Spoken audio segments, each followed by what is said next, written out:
What's going on, y'all? Welcome back to another episode of The Bullpen. Today, we got another bowl talk for you guys. We just keep getting all these questions from you guys, so we're going to keep answering them, so keep them flowing in. My man Josh's here to fire it up. So what's up? Take it away, brother. Let's do this. Dude, I get excited to do these every single time. These are fun. They're fun. They're fun. I like these a lot. Yeah. No, it's fun just to be able to sit and just chat and just. Yeah. So, yeah, I asked on Jared's Instagram story questions about health and fitness because within the Alphas Creed, Jared's three main focuses are mind, money, muscle. And so today we're going to be talking about the muscle part.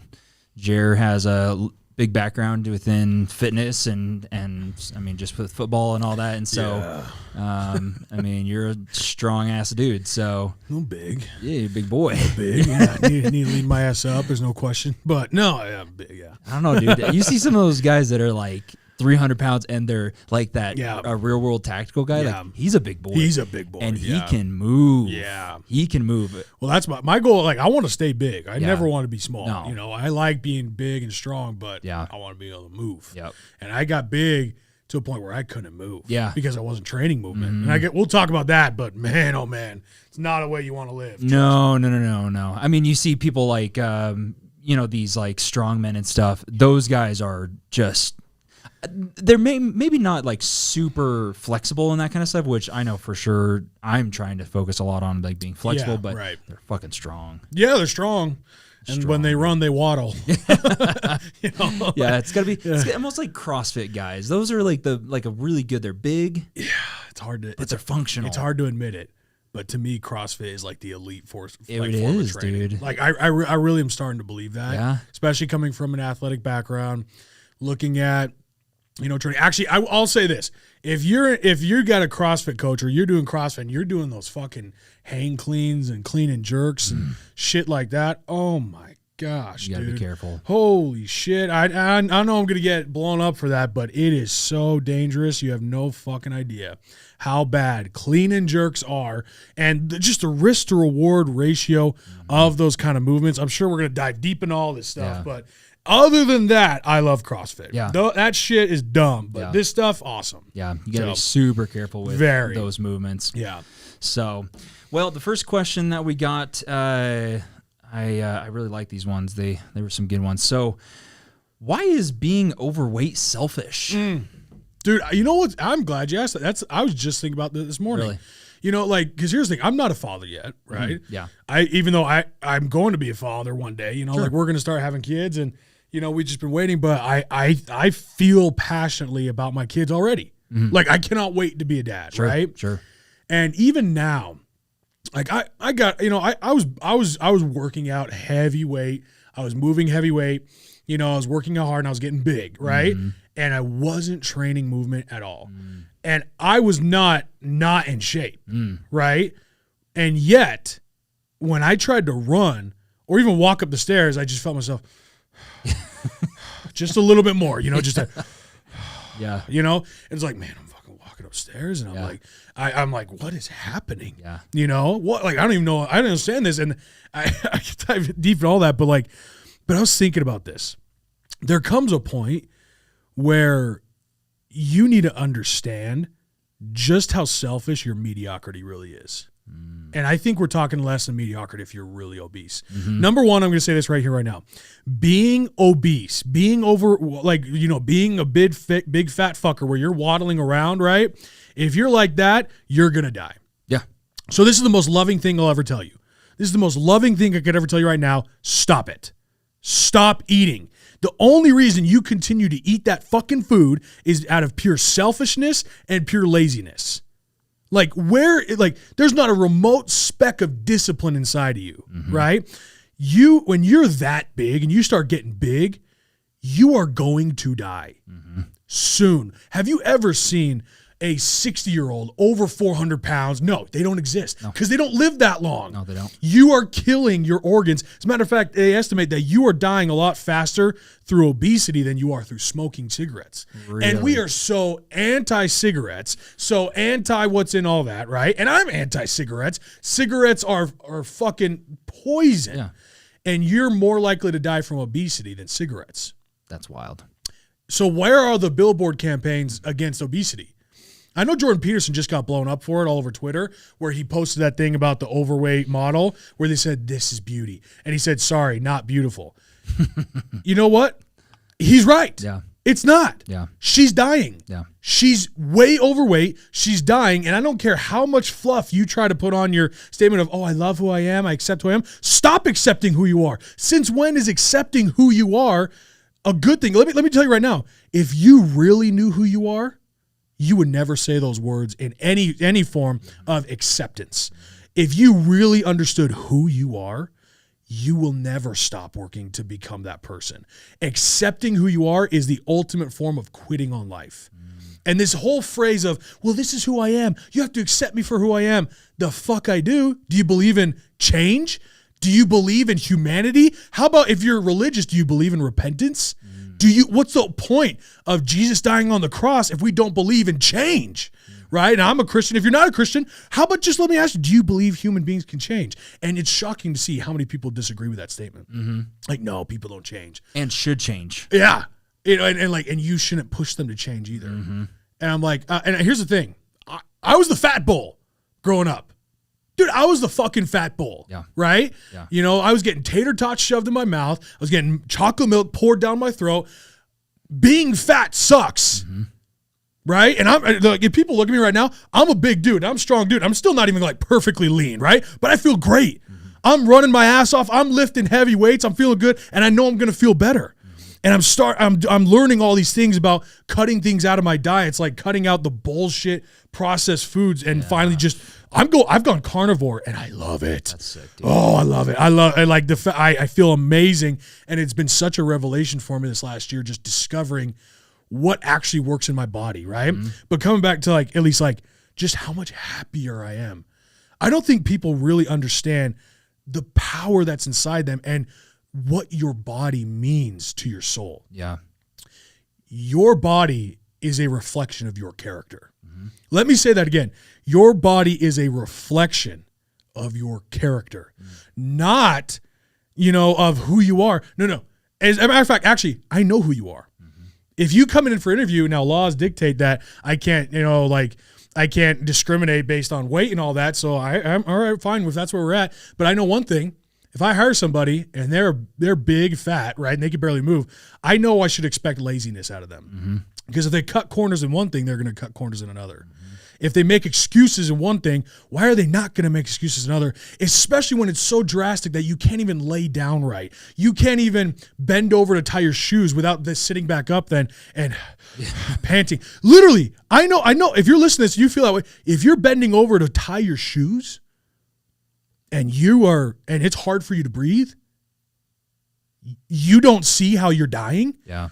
Do you have any idea the pressure that you're putting your knees, your joints, the amount of pressure you're putting on your organs? People see the outside fat. Do you understand that the fat underneath is way worse? It is literally in between all of your, if you just looked at what it looks like, in between your lungs and your intestines and squeezing it. And we're somehow trying to accept this. Yeah. We're somehow trying to say that that's okay. If we really loved our fellow man, and if we really cared, it's the truth that'll set people free. And no one who's in an overweight situation where they're obese can ever look at themselves and say, I'm okay here. With pure intention of heart, with truth. You're a liar if you think that. Oh, for sure. And you're being lied to if you're being told that, right? So why is the most selfish thing you'll ever do? Because number one, you're pretty much a menace to society. I'm actually going to say that. If you're extremely overweight, not only, let me tell you why it's selfish. You are a menace to society. You provide no physical value to anyone around you. You are of no use. As a matter of fact, you are the one who we have to cater to. Yeah. Oh my gosh. I watched this video of this lady, posting about how airplanes are fat phobic because I don't have bigger seats. Listen, I'm a big dude. I hate how small the chairs are, but I get it. They're maximizing profit. You got to lean your ass up. Yeah. And if you can't put down that fucking shelf and it's hitting your belly, I don't know what to tell you, because it's working for most of the population. Actually, at this point, half the population is fat. So I'm probably speaking to half the population here, right? But think about this, right? when I was getting bullied, my whole message to people is I wish there would have been someone there for me, and I refuse to be a person who won't be ready when the time comes to be there for others. I refuse. Mind, money, muscle. So we're talking about the muscle part, right? Yep. If someone were in need, let me actually paint you a really dark picture, right? If you have a child and some fucker, which is happening all around the world, you can go watch videos, comes and snatches your daughter right there on your front porch. You could be maybe 10 yards away, super close, and they drive up to it and snatch your daughter and run and try to get her back in the car, right? I want you to paint, and anyone who listens who goes, oh, that's a little extreme, go watch the videos all around the world of people snatching kids out of the middle of the street. Oh, yeah. It is happening more than you realize, and it's going to continue to happen unless you heed my words right now. It's happening because no one does anything about it. If you are in a situation, if you ever caught yourself in a situation like that and you had to run, maybe you want to run after the car, get a driver's plate, or run after the person who, and maybe they didn't even kidnap her. Maybe someone comes and slaps your daughter across the head, and you run. Like I'm just trying to paint this picture of you are now unprepared to be her father and protect her, and it's not. And you could say, oh, it's not my fault, I couldn't catch up. Yes, it is your fault because of the years of decisions you've made to put yourself in that point where you were selfish, where that Twinkie meant more to you than your daughter's safety. And I'm especially talking to men right now. Women, you as well. If you are looking at yourself in an extreme overweight situation, you are dying and you are killing yourself and you are unprepared for the most heinous situation to come. And it is your fault if it happens on your watch. That's the truth. I mean, what we keep talking about? What does it mean to be an alpha? Is that you recognize that the only way for evil to triumph in this world is for good men and women to do nothing. And if you can't do anything about it, if you're physically unable to do something about it, that's not an excuse, especially if that is your choice. It's your choice to be this big. By the way, it's your choice. I'm going to make that clear. I don't care if you're big boned, right? I don't care if you don't have a high metabolism. Eat less food. And there's tons of things you can do. I have multiple friends that have gotten the bypass surgery, and they've lost hundreds and hundreds of pounds of weight, and they are now in the best shape of their lives. You can do it. You can do it. There's no excuses anymore. Dude, especially with the technology we have now, especially with everything that's out there. I don't think people understand how little food a human being can actually survive on. Oh yeah. Like we don't have a shortage problem, a shortage of food problem. We have a surplus problem. Yeah. Right? And actually, I'm going to quote Alex Hormozi on this. This is one of the best things I ever heard. He was talking to a guy who's really big. And when you know Alex Hormozi, I love that dude. He's a genius, and you take one look at him, he looks like little, Hercules, right? He's a stud, right? Yeah. And this dude kept saying, like, dude, I just don't know. Every time I'm feeling hungry all day long. And Alex Hormozi started laughing. And he goes, and he's like, you're not hungry, you're bored. Oh. And that hit me so hard. I'm like, nothing could be more true. Yeah. Because we seek our biggest problem in all across the board is that we're so desperate to be entertained, to have something, keeping us. We're so attention deficit disorder, whether it's TikTok, whether it's Netflix or video games or food.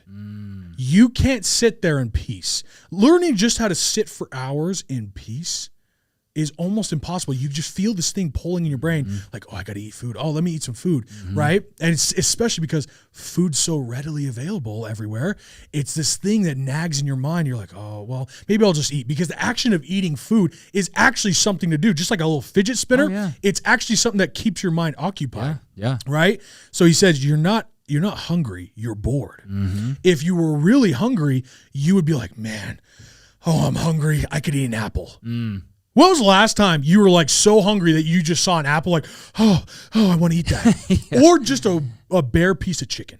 Yeah. If you look at a bare piece of chicken and you go, like, you ever been on a diet, right? You go on these diets, and I know you just did this, right? Oh, yeah. You're like, I know you get sick of chicken, but sometimes you're fucking hungry. Bro. You're like, I can't wait to eat that chicken.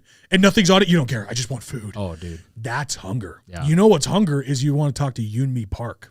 I've mentioned her many times in this podcast because she is such an inspiration to me. And her stories sit in my mind will sit with me for the rest of my life. Oh, dude. Because she talked about how they ate rats because they're so hungry. Yeah. And bugs. Ugh. And they boiled bark. So that means they were looking at anything they could to eat food, to find something that they could eat. And her dream was a bucket or a basket of bread. Wow. She says that's all she dreamed about. Most kids dream about going to Disneyland or all this stuff. Yeah. All she dreamed about at night was a bucket or basket of bread. That's wild. That's hunger. And we don't understand what hunger really is. So you're not hungry. Stop fucking eating. As a matter of fact, you shouldn't eat 3 meals a day. You know, you shouldn't, unless they're really small meals and you're over there in Europe with the really small rations. Don't eat 3 meals a day. Yeah. Our rations here in America are massive. Oh, massive. Dude, when I went to Europe and I was like, I feel great. Yeah. Like these portions were so small. And then you're here like, this is so much food. Yeah. Oh, and here's the thing. I'm eating and especially growing up as a kid, what did they teach you? What did your parents teach you? Eat all your food. Yeah. Eat all your food. I am not going to teach my kids eat all your food. And I understand the reasoning of why my parents taught me that. But at the end of the day, I recognize what it did inside of me. I literally almost start feeling anxiety if I see food left on the plate. Yeah, same. I feel wasteful. I feel like ungrateful. Yeah. Right? I feel, there's starving kids out there. I should enjoy that. I should eat that. No. You shouldn't. Yeah. And you know what? We have a surplus problem. Food is going to go to waste because we're producing so much food for so much of the world. We got to figure out a way to get it to other places because we have too much food at such a regular basis here. You don't have to go out and kill a cow and skin the cow and cut up the meat and then cook it. You don't have to go through any work except for just grabbing the bag of chips and opening it up and eating it, right? Yeah. So and back in the old days, they would go a day or two without eating. Yeah. And then they have a big feast of a meal.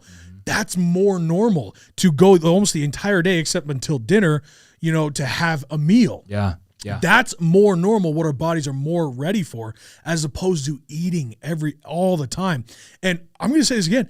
When it comes to like bodybuilding and look at people who are in nutrition, bodybuilders are working out 3 to 4 hours a day. And they're having 6 meals a day and high calories because they're burning that many calories. Yeah. And also there is almost zero room for excess in there because it's almost all pure protein and just enough carbs to keep their body sustained. Yep. So it's such a science. So when we look at these bodybuilders or these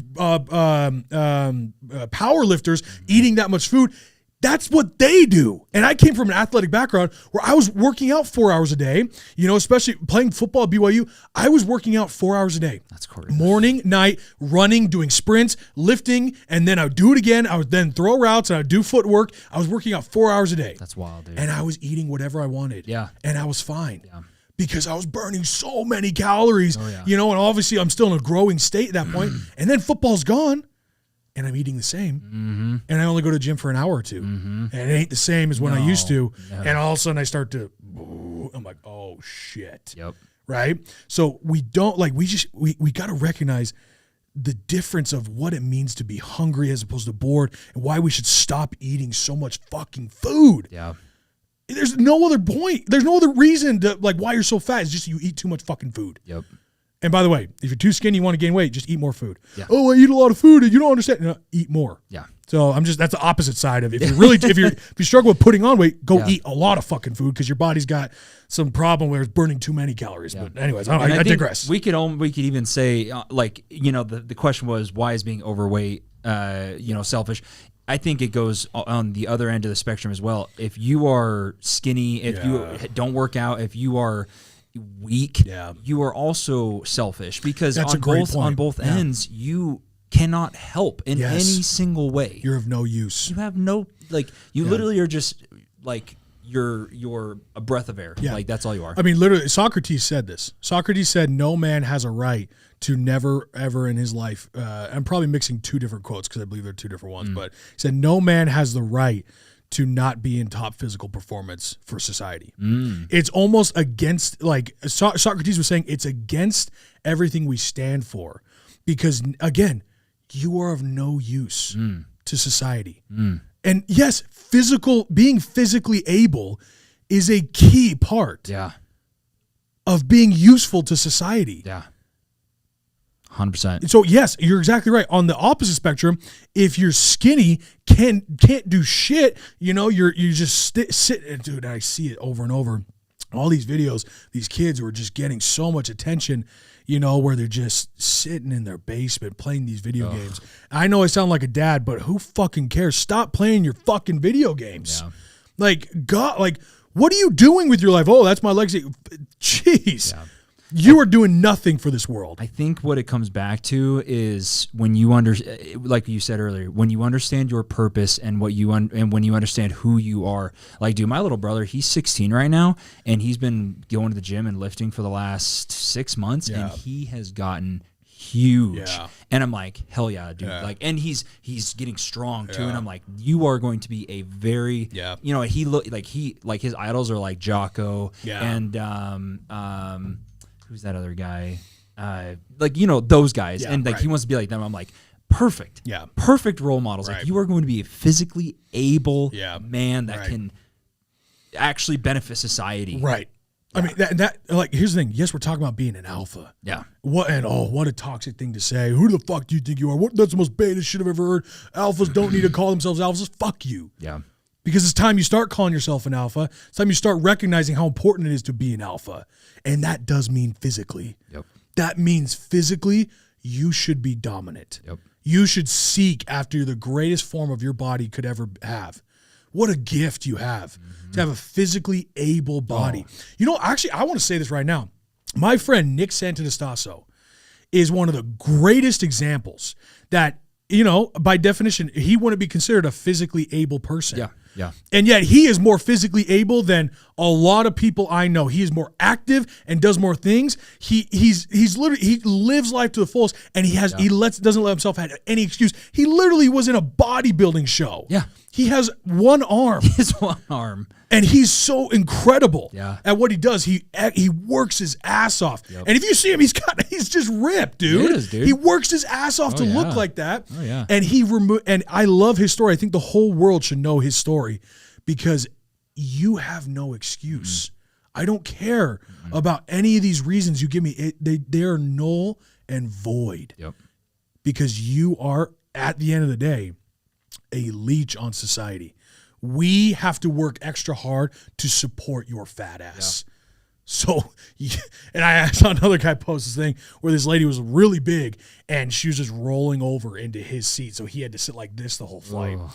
And he literally posted after, he says, that's why it's selfish to be fat, because you are making me uncomfortable that I have to move in my seat. Like, that's a fair point. Dude, and I'll be honest, like, I feel like that, God, this is pretty terrible, but with masks and all that on the planes, like trying to keep each other safe. I'm like, you are actually, as a overweight person in a plane, you are actually probably more of a risk to everybody else on that plane than a mask is, because how the fuck are you supposed to move quickly? Like, if that plane goes down, dude, how are you supposed to get out of your seat? Those people next to you, it's like, okay, if we go down, you're a fire hazard. You're gonna kill me, dude. Because you are so fat, you are going to kill me. Yeah. Well, I mean, like, even just in any emergency situation, like, how they used to do those emergency situations, like bus escape, and you know what they taught you? It's like, okay, people help each other out, dude. I don't care how strong people are. If you're like that, there's no question here. And a lot of you agree with this. We're going to listen to this. Yeah. Even if you're in that situation, deep down, it's true. Yeah. And some of you won't even, don't want to say this out loud because you're scared of offending people. Well, offend them, because maybe it's the best thing that'll ever happen to them. Yeah. Right? Maybe they just need to hear the fucking truth. And if we stop coddling them and stop telling them that it's okay to be like that, accept who you are, then they would stop. Yeah. That they would realize, I got to get my ass in gear, because no one's going to listen to my fucking excuses. Yep. No one's going to give me the time of day. I'm going to have to wear, these shirts that aren't going to fit. So I better lean my ass up and stop eating so much food. Yep. I don't care what you're going through. There's never, if the excuse of it's hard is never an excuse. Something being difficult means it's worth more. Yeah. So if it's hard, that means it's worth more. So we should push you to that extent even more so. Yep. What are we even talking? Like, it's like, how is this even a question? No, it blows my mind. Like, who's that one singer that Lizzo. Dude. I already knew where you're going. Bro, when I saw that, I was just like, we are encouraging. Now at this point, it's not just like, okay, I'm fat. Now it's like she's encouraging other people to be fat. I'm like, we are living in the upside down, dude. Like, everything is just insane. Yeah, she's encouraging people to die young is what she's doing. Because I 100%, I'm like, okay, 100% you should love yourself, never hate yourself, because that's detrimental. But do not be like, oh, I'm fat and I'm going to accept it and I love it and I'm going to encourage it. That blows my mind, dude. Here's the thing about hating yourself. I'm going to make sure everyone listen to this right now. It's okay if you look in the mirror and hate yourself. Yeah. Because what you hate is the thing about yourself that you know isn't in line with who you really are. So recognize you don't hate yourself. You hate the piece of yourself that is not worthy of being there. So it's okay to look in the mirror and hate yourself because you're making yourself better. Now, the moment you take that to the fucking extreme of I hate myself, you start beating yourself up. Clearly, we know that's not right. Yeah. Clearly, we know that you should have every positive affirmation about who you are, because in truth, if you understand who you are, if you love who you are, if you value yourself, you will treat it differently. I will treat my Lamborghini a lot differently than I ever would a minivan. There's no question.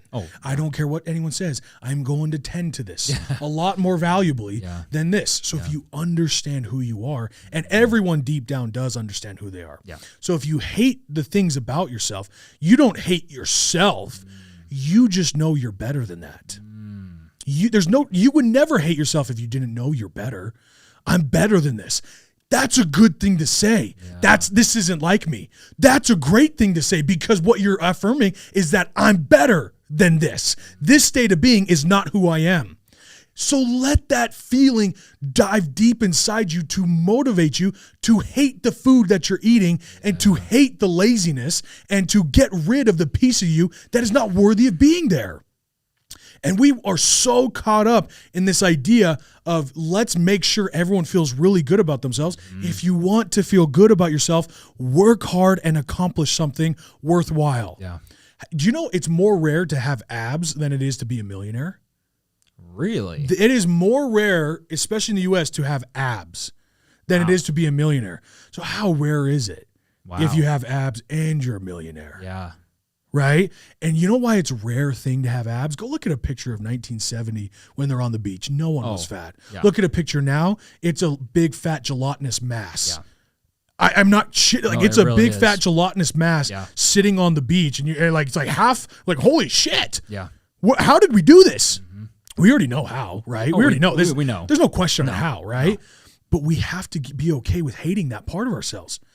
And let's just get the truth. You're killing yourself. A slow, painful death. You are taking every day you accept where you are, quote unquote, accept where you are. You are taking life off of your timeline. That means every year you remain fat will take another year off your life.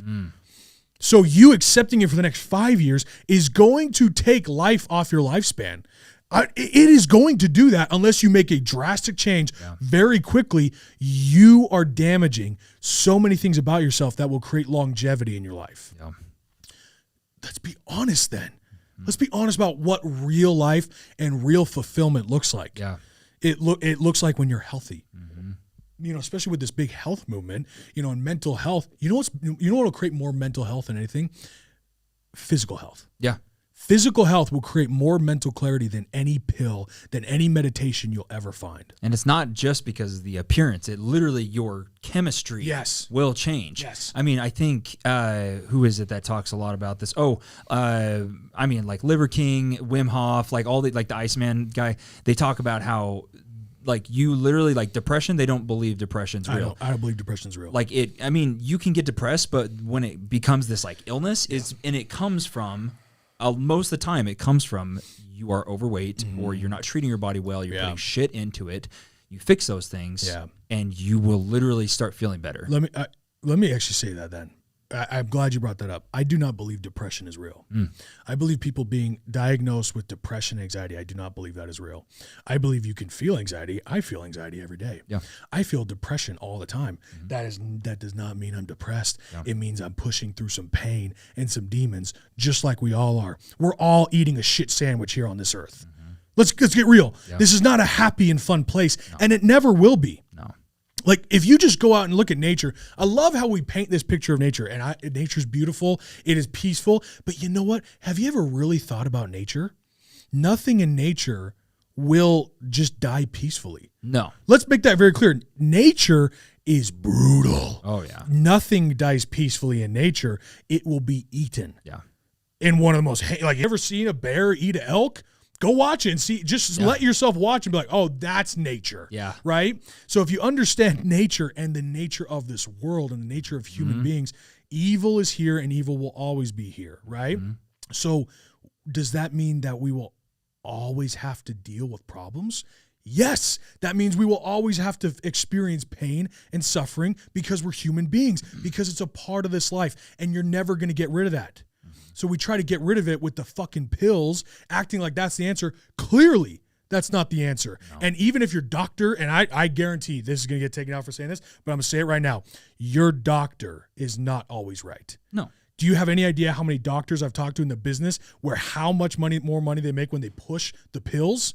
They make money by pushing pills, and their pharmaceutical reps are working with them and trying to convince them to push this pill. It's a business. It is a business. And I'm not saying every doctor, but I'm saying look at the business of medicine, especially in the Western world. And now understand that when your doctor is prescribing you depression medication and Ritalin, and Ritalin, by the way, oh my gosh, poison, right? We just talk about all these things. I don't believe depression is something that will last with you forever. I believe it is a choice. And I know I'm going to get ripped apart for that, but I don't fucking care because it's the truth. Yeah. Depression is a choice. Yeah. You will feel depressed, but it is a choice to remain in that state of being because you can find happiness and joy in things. It's something called gratitude, something called hard work. Get some damn sunlight, some dude. Sunlight. Seriously. Some work ethic, some sweat, and actually like really doing something with your life. And having courage to go live your dream, that's happiness. Yep.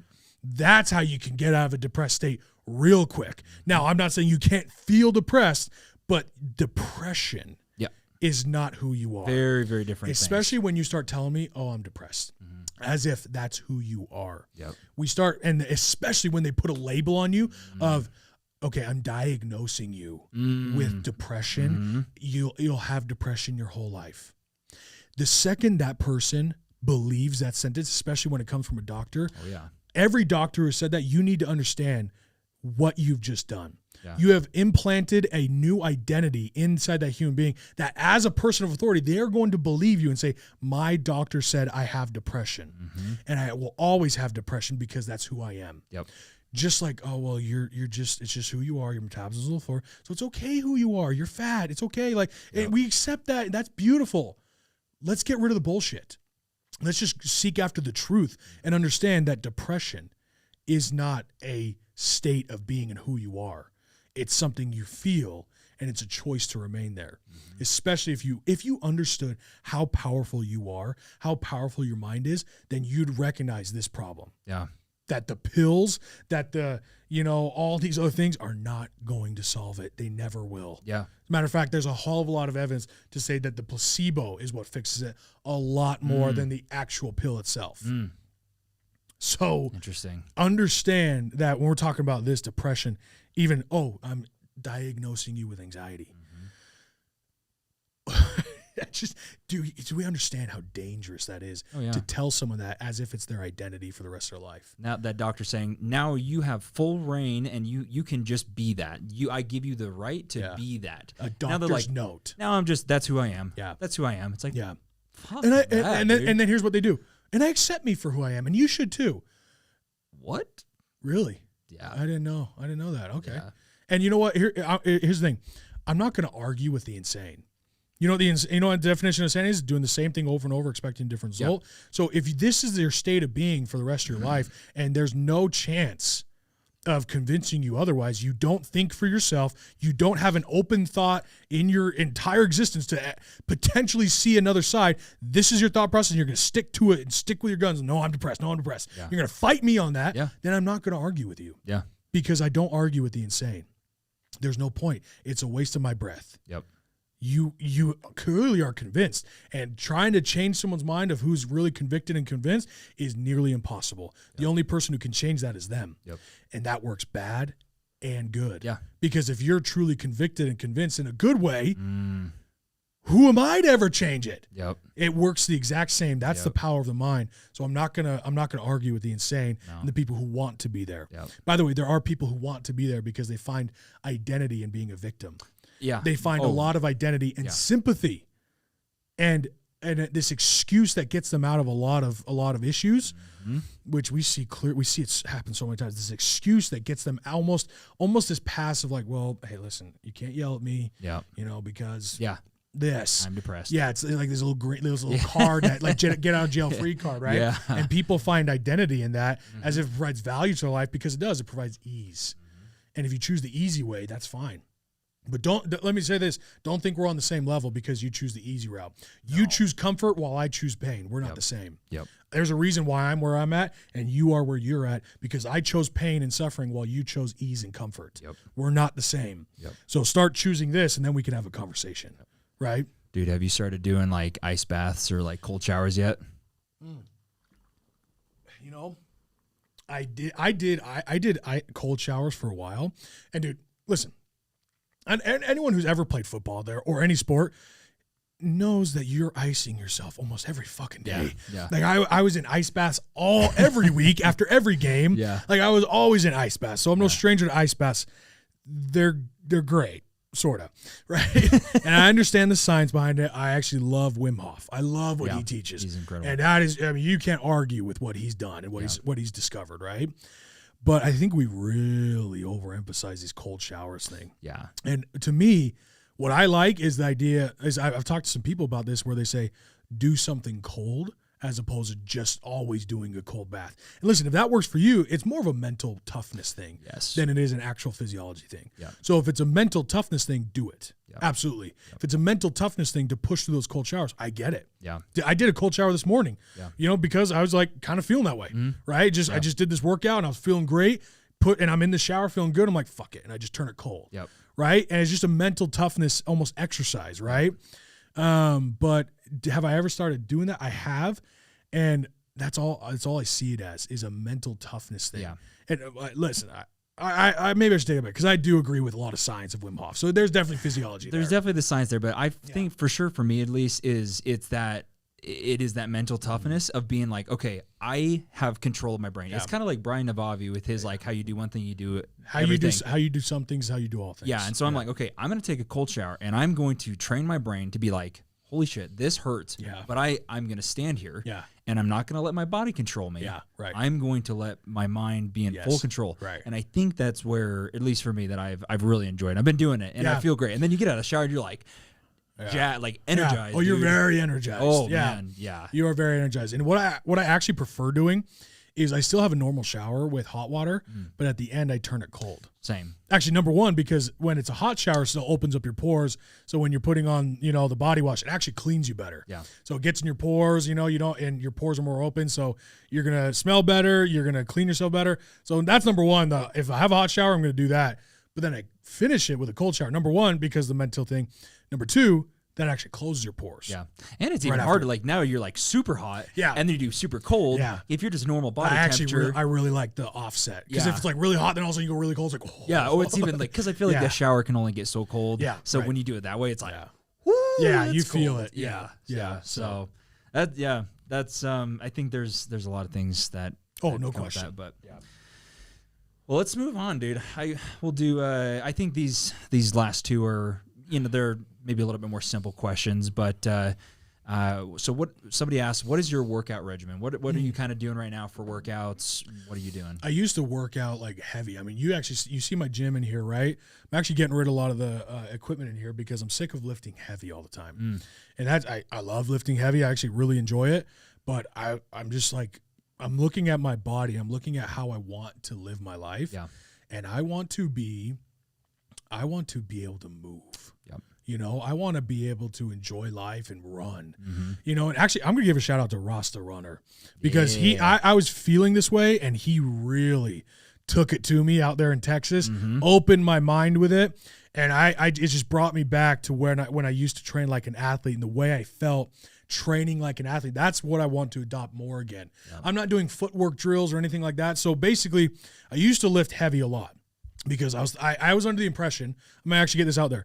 I was under the impression that jogging made you lose muscle. And by jogging and, you know, running, right, that made you lose muscle. And unless it was sprints, it made you lose, you know, your athletic ability, that fast twitch muscle fibers, right?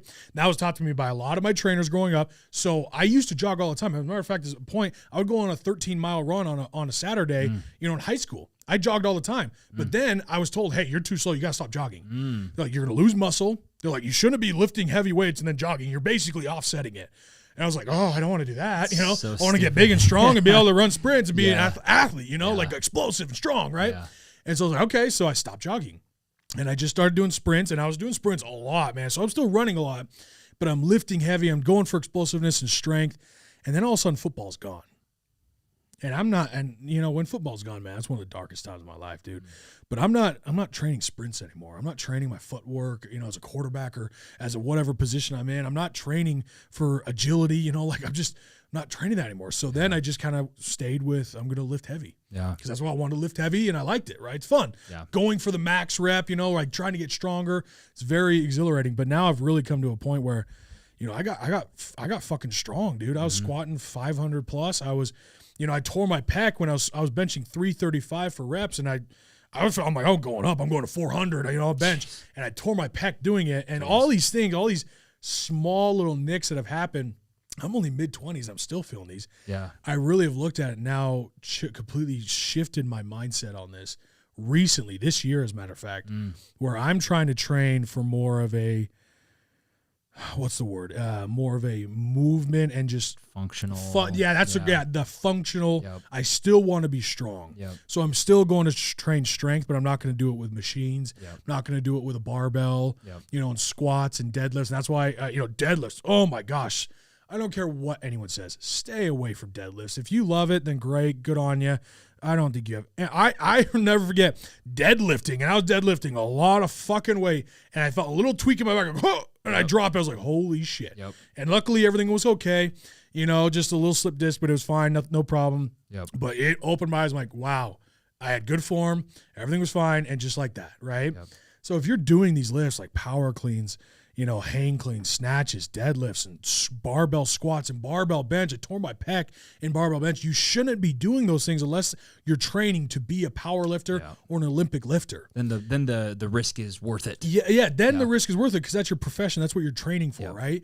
But if you're just training to look good and feel good and be healthy, and I'm saying look good too because everyone wants to look good. Of course. Everyone wants to be strong. Yeah. You can still train and be strong and move. And that's what I've learned is I can run a mile or two, and I could train myself to run a fast mile and a fast 2 mile, you know, and still maintain my strength, still maintain some good size. And, you know, like I watch people like Nick Bear Fitness. I love his stuff, you know, and I'm like, dude, they're strong. They look great, and they can move. And I see bodybuilders, powerlifters, they can't fucking move. No. You know, I watch them like waddle when they run. I'm like, damn, I don't want to be like that. I think our bodies are way more resilient and adaptive than we think. Oh yeah. And that science says it's like no, like because I've seen dudes that are jacked. I mean, and then they go do like full Ironmans. Yeah. And I'm like, okay, so you can do both. Yes. You can have both. You can. And you should have both. Yeah. You should. In my opinion, you should, because I believe in a training that's for a purpose, right? I like, just like I was saying before, I have a fear of, what if I'm never prepared in the moment? Yeah. Right? What if I can't wrestle somebody to the ground? What if I can't, physically fight, like box and actually, use my hands in an effective way, right? Lift a car off somebody. Yeah. Like what if I can't run after someone? Yep. Right? Or run away from someone even, Mm-hmm. right? Mm-hmm. What if I can't do that?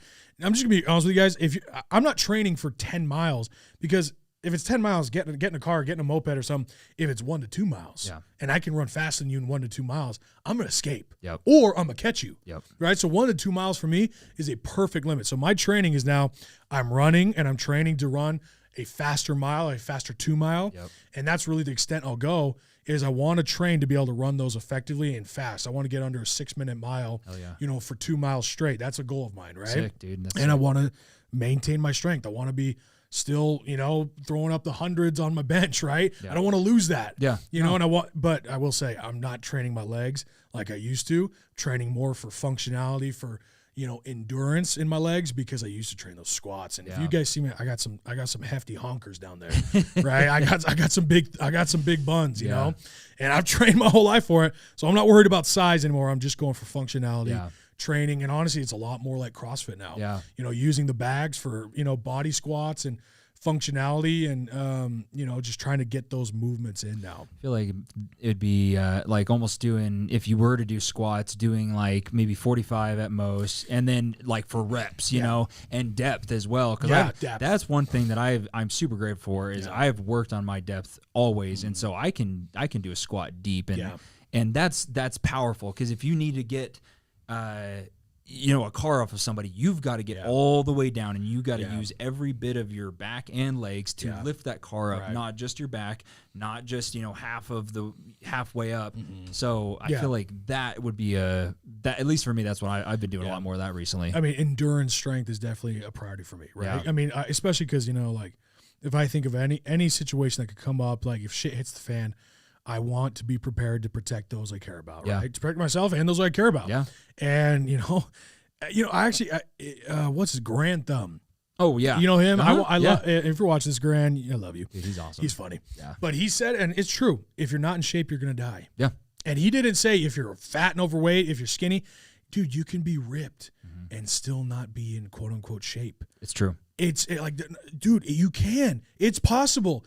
If you can't run and move, you're not in a safe place as a human being. You're in danger because you can't move. You can't protect others. You can't do any of those things. So that's my workout regimen. And actually, it's funny. I stopped working out first thing in the morning, and I felt so much better doing that. You stopped working out? First thing in the morning, my goal is to go work out, right? And I go work out, go do some workouts, but I stopped doing that.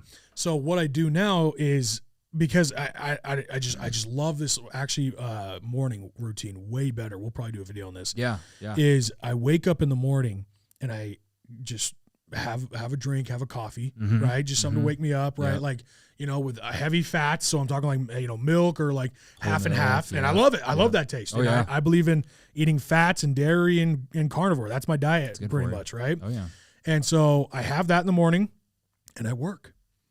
So I get my work done first thing in the morning at 5 a.m. Been doing this and I feel great. Really? Yeah, I feel great. I'm there. I'm working. It's a calm, peaceful morning. And honestly, when I say work, I'm creating, and you've probably seen all these changes that have been happening and all these ideas. It's because in the morning I'm coming up with all those ideas. I'm drawing on the whiteboard, just me. I'm alone. There's no one you guys see my phone too. When I set my phone down for an hour, what happens? It is blown up, right? And I found in the mornings, early in the mornings, no one bugs me. My phone is not going off. My phone's on the table and it's not blowing up, and I'm not constantly like, all right, what's going on? And so it's like I'm now craving this morning where I get to wake up and no one bothers me, so I get to be freely just think about any situation and come up with ideas and just get some work done. And I'll do that for 2 hours.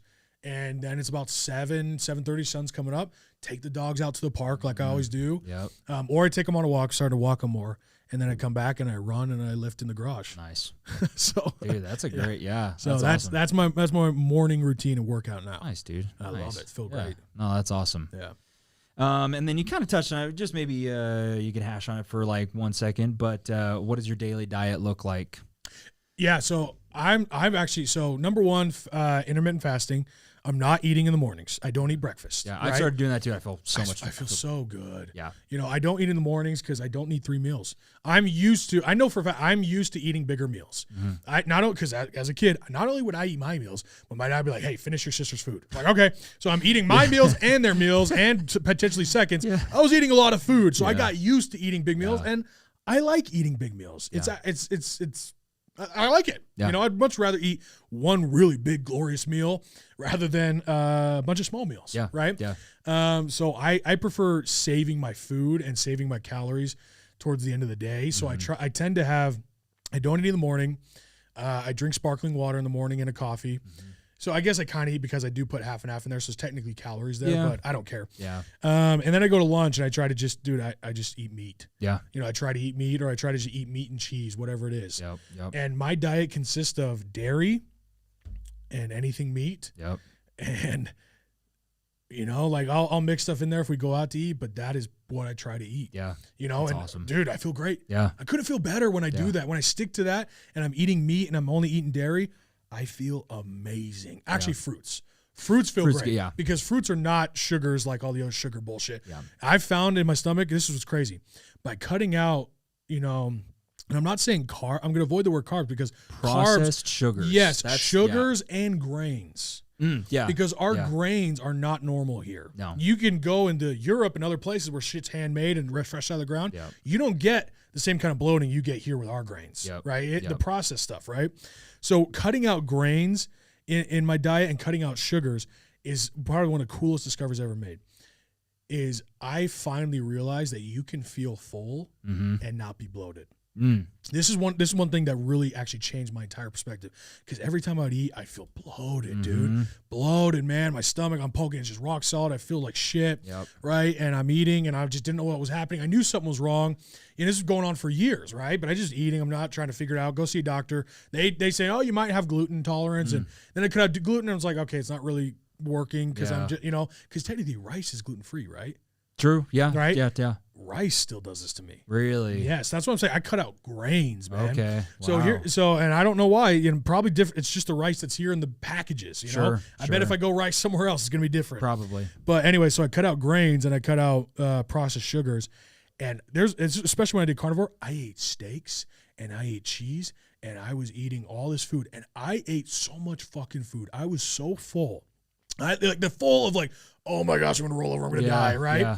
And I was shocked because I'm that full, and I'm like, I'm not bloated. Wow. I was like, holy shit, like, I don't feel like overextended at all. I don't feel bloated, but I am full like I can't believe. Wow. Normally, if I'm full like I can't believe, I overeat like that. Yeah. I'm like, holy shit, you know, like and once I made that discovery, it really clicked in my mind. I'm like, you can be full and eat a lot of food and not get bloated in a very painful way. Yeah. And if anyone wants to really find out what their body is, cut out everything but meat because meat is one of the only things you can survive just on meat. Yeah. And I don't care what anyone says. All you fucking vegans, get off my show, right? Stop watching this. You know, like it's not healthy. Stop it. Yeah. You know, we're carnivores. Eat some meat, right? Eat only meat. See how good you feel, then start introducing things. Because Kinsey, my wife, is different. She likes to eat grains. She doesn't like dairy. I don't understand it. I really don't. I'm not going to try and act like I do understand it, right? But for me, it's I eat a ton of dairy. I'll drink milk. I'll have cheese. You know, I'll have yogurt. I feel great with dairy and fruits because fruits are not sugars like the other thing. Even though there's sugar in fruits, it's not like this. So different. And I do not feel bloated with that. And even though it's technically carb, I don't care because I feel great eating fruit, right? So that's kind of the consistency of my diet. And when I'm on that, I feel awesome. That's awesome. I feel awesome. Yeah. Nice, dude. Nice. So that's a millionaire diet right there. That's right. Eat some meat. Yeah.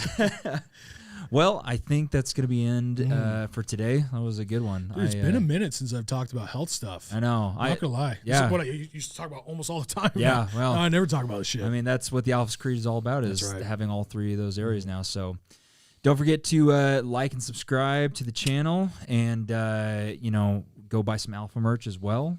And follow Jer, on TikTok, YouTube, Instagram, Twitter. He's on all of them. So until next time, brother. That was beautiful. That was a good one. That was, man.